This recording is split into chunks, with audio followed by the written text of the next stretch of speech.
The 21st century's most violent conflict, the Russia-Ukraine war, continues unabated. We are witnessing the effects of the counteroffensive launched by the Ukrainian army increasing day by day. We will get to our daily map analysis report and the developments on the front line in a moment. We will continue this report based on the latest statements of the Ukrainian Deputy Defense Minister Hanna Maliar.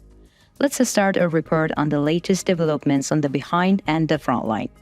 Subscribe to our channel and turn on notifications so you don't miss the Pioneer's daily detailed map reports and analysis of the Russia-Ukrainian war. You can also click the join button to access joint subscriber exclusive content, the Pioneer reports. Recently, Ukraine's Deputy Defense Minister Hanna Maliar made statements and evaluated the latest developments on the agenda. These statements, which contain remarkable information about the latest situation on Bakhmut line, gives us important details about the future of Bakhmut. First, let's take a look at the Bakhmut city center on the map. After 9 months of fighting, Russian troops captured the city center. Ukrainian troops who defended the city center for 9 months kept the Russian army at bay for a long time with a defense line that they formed inside and outside of the city. After the city center passed to Russia, all the defense lines built by Ukrainian troops fell into the hands of Russian army. In this way, Russian troops gained a significant advantage to defend the city. Hanna Maliar's statements are in this direction. In Hanna Maliar's statements, it is stated that the Ukrainian troops' attacks on the city center are progressing slowly due to the defense line. The statement is as follows. When planning offensive actions in the east, our army has made good use of the recent tensions between Wagner and the Russian government. The past disputes between the Russian government and Wagner have helped us a lot formulating the plans for our eastern assault group. At the moment, offensive actions in the Bakhmut direction are continuing at a rapid pace. Our troops are advancing on the flanks every day. This progress may be slowly at the moment, but it is important for us that it is steady and successful. Even if Russia entered the city center, it did not reach the administrative borders of the city. We will still control the administrative borders on the western side of the city. The Bakhmut districts and its suburb have a well-developed system of engineering fortifications and an extensive network of fortresses. All this was once prepared for defense by our military and local authorities, which actually helped to protect it for a long time. But now these fortifications and fortresses are occupied by the enemy, and it will take more effort and patience to liberate this land. As we can see from Hanna Maliar's statements, the counteroffensive in Bakhmut continues unabated. However, Ukrainian troops need a little more time. Let's take a look at the latest updates from some Ukrainian army units operating in the region.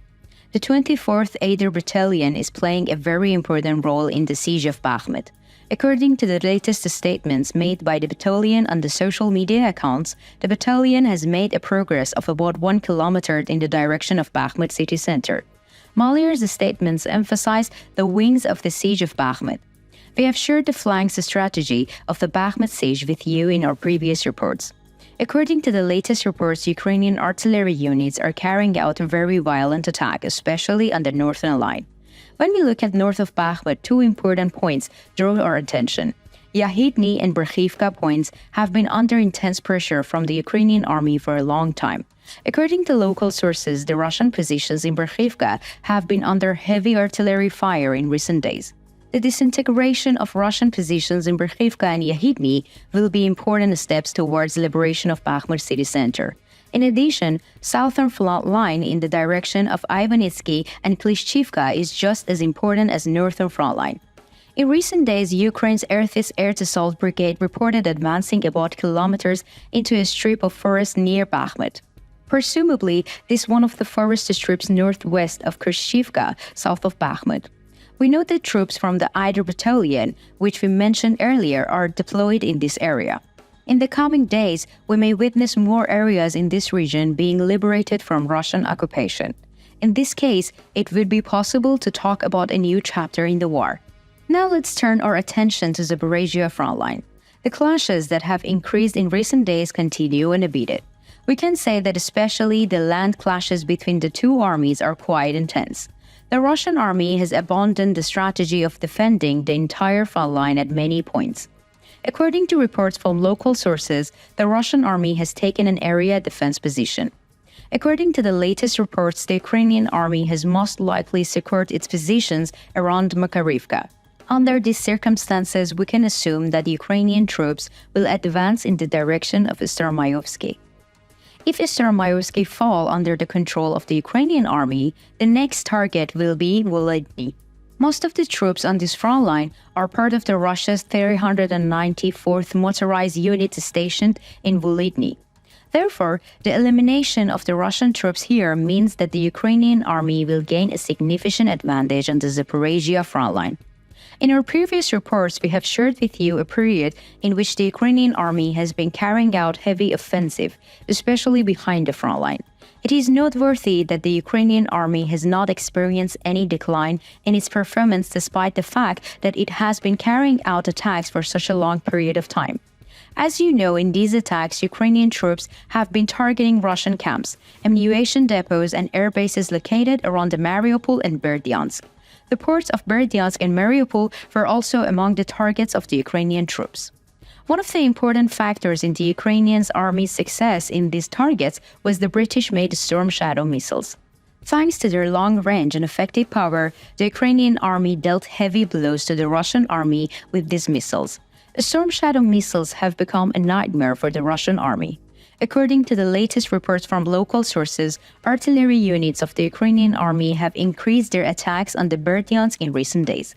Allegedly, there were violent explosions caused by the missile strikes at many points in Berdyansk. So far, Russian sources have not reported any casualties. However, local sources report that the explosions were quite violent and fell throughout the city. Based on these claims, we think that it's possible that ammunition depot was hit in the region. What do you think? Do you find Hanna Maliar's statements realistic? Do you believe that the Ukrainian army will be victorious in Bakhmut? What kind of developments can we expect if Bakhmut falls into the hands of the Ukrainian army? What do you think about the Ukrainian counteroffensive on Zaporizhia frontline? Do you think Ukrainian troops will be able to make further advances? Will the Ukrainian presence east of Dnieper River be permanent? We care about your opinions. Please share them with us.